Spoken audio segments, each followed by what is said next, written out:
so far we are working on the question that says Zhang has $500 that he wants to invest for 6 years. And we've already calculated how much money he would have if he did simple interest. And we are now going to look at how much money would he have if he did compound interest.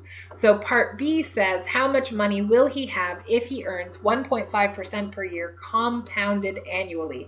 So the key word here is compounded. That's how I know it's compound interest.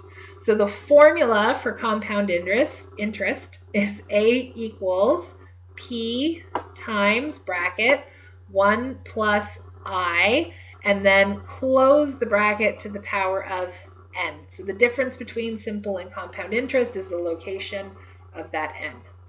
So I'm going to list my numbers down the side. I have A, P, I, leave a space, and n. That I requires a little bit of work, so I like to leave some room for that. When I look through the question, I did already highlight the original part.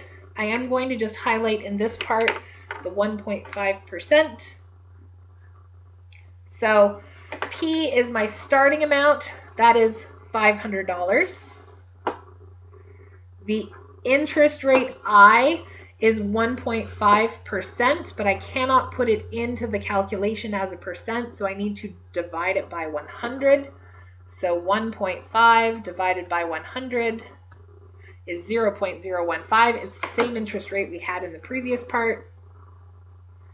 And then n, we're still doing 6 years. So really, none of these numbers have changed. They're exactly the same as they were in part A when we did our simple interest. So I'm going to sub that in. So A, I don't know. P is 500.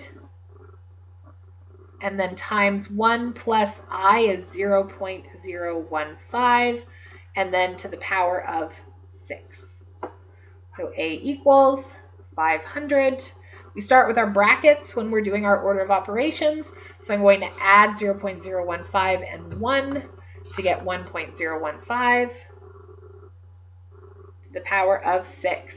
Now, order of operations says you should do your exponents next. So I'm going to take that 1.015. I'm going to do it to the power of 6. And I get this decimal. I don't really like decimals that much, so I'm actually going to then take it and multiply it by 500 and try to do both steps at the same time. And I get $546.72. Now, I am going to take a peek at the next number. That number is less than 5, which means we're going to leave it at 0.72. So it's $546.72. Now, because I rounded that, I'm going to put a dot over my equal sign, and we're going to write a little sentence that just says, therefore, he will have